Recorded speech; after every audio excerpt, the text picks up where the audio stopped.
Hi, my name is Matt Borden and I am an applications engineer at SIMPLIS Technologies. In this short video, I will be going over some of the major updates that will be released with SIMetrix SIMPLIS version 8.4. The items that will be covered in this video are shown in blue. Those items are the capacitor and inductor conversion tool and the power supply sources and loads. The items in green, the magnetics design module and C-code DLL defined digital devices, will be covered in separate videos. The items in gray are also new features in version 8.4. However, they will be covered in a future webinar. Let's go ahead and take a look at the capacitor conversion tool. Currently, the way you define a piecewise linear capacitor in SIMPLIS is by using its charge versus voltage characteristics. If you do not have those characteristics readily available and only have capacitance versus voltage, you must use a separate spreadsheet to derive the information needed. With this new tool, you can enter the capacitor's capacitance and end up with a piecewise linear capacitor ready for SIMPLIS simulations. Let's go ahead and take a look at an example. In this circuit, we have a self-oscillating converter, and on the output, we have these two multi-level capacitors here. What I want to do is actually change this output capacitor which is a linear capacitor just at 1 milliohm. And what I want to do is change it to a capacitor that I actually have a capacitance versus voltage datasheet curve. So something that's more lifelike. I want to go ahead and just run my simulation. I'm going to run a pop and AC to get a baseline curve to see kind of where we're looking at. All right, so there's our AC data. That's what we want. So I'm going to move this over. Now I'm going to go ahead and replace this capacitor with a piecewise linear capacitor. Press OK, and I'm going to go ahead and drop it down and put it in place here. All right, so now I'm going to double click on this, and this is still the same multi-level piecewise linear capacitor interface here, but now what's different is if I come into how we actually define charge versus voltage, we have an extra button down here. This is the button to open up the tool. Okay, so first thing I'm going to do is click on that, and what we'll notice is that this capacitor doesn't have any capacitance versus voltage information. All it has is a charge versus voltage characteristic. So from here, what I could do is if I wanted to see how this charge versus voltage looks like in the capacitance versus voltage world, I could click this left button and find what the stepped curve of capacitance versus voltage is compared to this piecewise linear charge versus voltage curve. And we can actually visually see that by clicking on this plot PWL characteristics. So down at the bottom, we have our charge versus voltage piecewise linear curve, and then our capacitance versus voltage stepped curve. Right. But we actually want to input capacitance versus voltage. Now I could just input that information directly here, but if you have a pro or an elite license, you can actually utilize the digitized datasheet curve tool that's built into the program by clicking on this button, and then I have an example capacitor datasheet curve. I'm going to go ahead and open that. Now this is the standard digitized datasheet curve that I'm using. It found my boundaries nicely, so I'm going to go ahead and press continue. Now I'm going to add points along this curve so it knows what to digitize. All right, that looks okay. I'm going to go ahead and press OK. Now I'm going to put my minimum and maximum horizontal and vertical axes information. So this goes from 0 to 30 volts. And it goes from 0 to 6 millifarads. Press complete here. All right, so now we have our digitized data sheet here, all the information from 0 to 30 volts. All right, now I want to use this information to calculate the charge versus voltage. So I'm going to do that by pressing this right arrow. You know, it's this update. Now from here, we'll talk about what's located in the middle. There's two pieces of information we need. We need to know how many piecewise linear segments do you want. That's going to be an integer number. And that's gonna, the more I change this, it's gonna update my information over here. And then if you want it, we also give the ability to limit what voltage you want to piecewise linear curve fit up to. All right, if we remove this, turn this off, it's going to it's going to use all of the information in this curve or in this chart over here from 0 to 30, and we can actually plot each one of these as well. All right, but my converter only goes up to 5 volts, so I want to actually limit this voltage to be 5 volts. The reason I'm doing that is to have the most accurate piecewise linear curve fit that I can. If I go all the way up to 30 volts, I'm losing, or I'm introducing a lot more error that I don't need. What I can also do now here is kind of look to see how close our charge versus voltage piecewise linear curve fit is doing. Now we can see this one is really well lined up. And I can drop this as well. Let's say we'll go down to 2. Let's see how well that does. It's still pretty good, but you can see now we're starting to add a little bit of error. So I think if we go to 3, we're not introducing too much error, and we have a nice, we're not introducing too much simulation time by having too many segments, piecewise linear segments. So I think we're good here. I'm going to go ahead and press OK, and that information gets placed into the charge versus voltage dialog here. Press OK and press OK. Oh, sorry, I'm going to come back in here real quick. And our series resistance on our old capacitor was 40 milli, so I'm going to go ahead and keep that the same as well. So that way we can see that it's pretty close. Now all I need to do is go ahead and run my simulation again. And we can now see that our updated capacitor is being used, and there is some slight changes based on the new capacitance that we're seeing.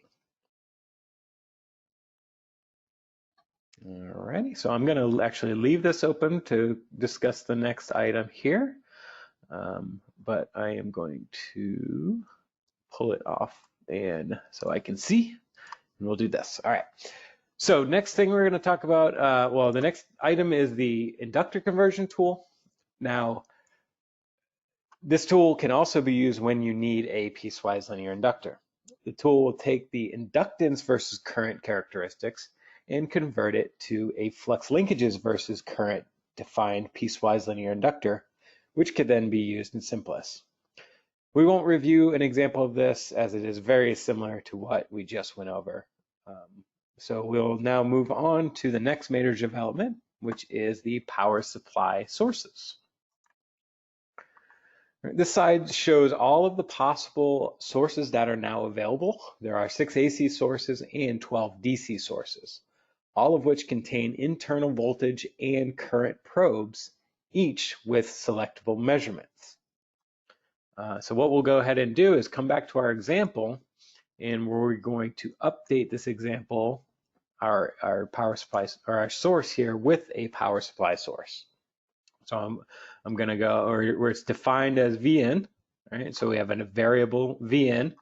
So I'm going to go ahead and delete that source, and I'm going to come up to my part selector and choose power supply sources. If I had an AC input, I would choose my AC line. If I have a DC input, which I do, I would choose my DC voltage. Go ahead and double click on that. So if you look through each one of these items, it has its own little graph that shows what this information pertains to and what a visual aspect of what the source will actually do.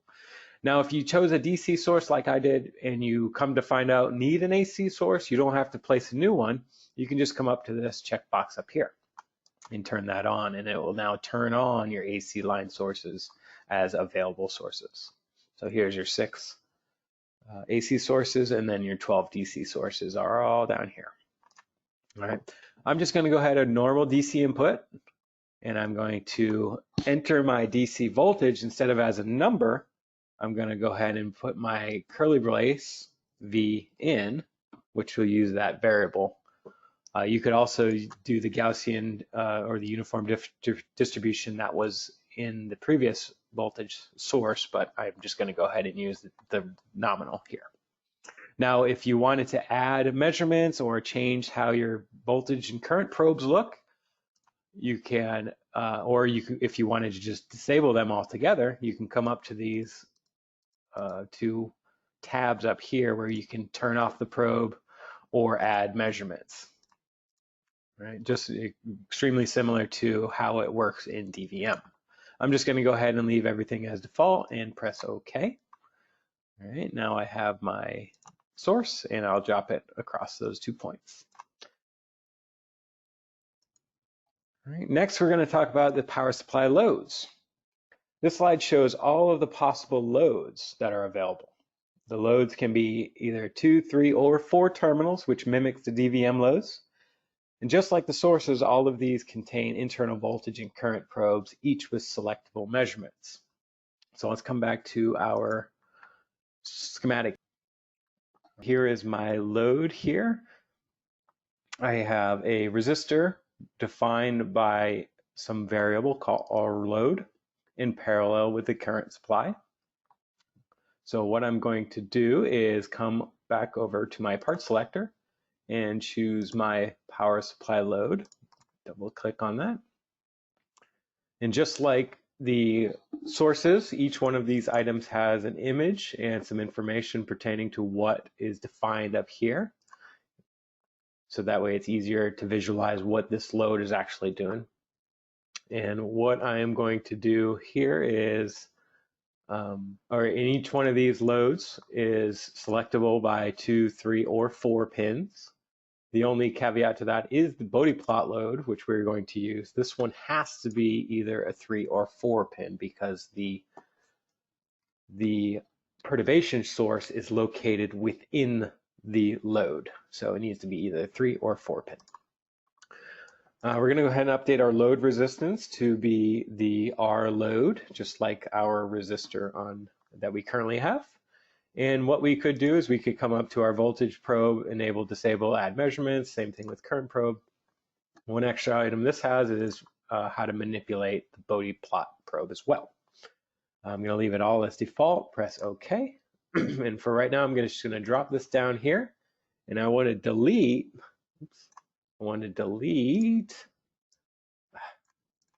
my load here.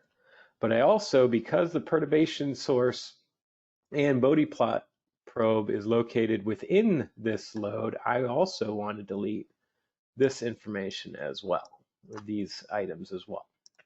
So I will go ahead and drop this here and then wire up my sense pin. Now I should be able to run a simulation. Let's go ahead and run another AC simulation. And what we should get is exactly the same information as we did before. So let's go ahead and open up this guy. Now, because this has this Bodie plot probe has different settings, it's going to appear on a different waveform, a different graph. So I'm just going to go ahead and select this gain curve, do a Control-C, come back to our original graph here, and paste it on top of that. It's on. Let me go ahead and make sure all of these are on the same axes, and there you go. You can see that it overlays nicely. So by changing the power supply or changing the load to an actual power supply, it's not changing anything. It's exactly the same.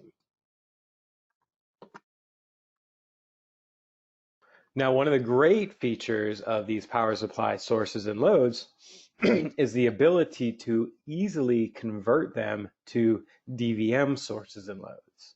If you have a DVM license, all you would need to do is select your sources or your loads or a combination of all of them. Right-click that device, and then there's this upgrade to DVM source load. Now, when we select that, it's going to tell you what type of properties it's changing, but you'll now see that these are DVM sources in DVM loads, which is very nice. Now this schematic is ready to be upgraded to DVM and to use the full capabilities of DVM. If you have a DVM schematic and you just want to mess around and do some non-DVM stuff, you can do the same thing. You go ahead and select these, and then you can downgrade to just a normal SIMetrix SIMPLIS source and load. Alrighty. So this is a quick review of all of the items that will be available in SIMetrix SIMPLIS version 8.4. Items covered today are the capacitor and inductor conversion tool and the power supply sources and loads. Also available are in separate videos is an overview of the magnetics design module and the C-code DLL defined digital devices. When a future webinar is scheduled, it will be available on our training page, which is www.simplis.com/training. Thanks for watching. Have a great day.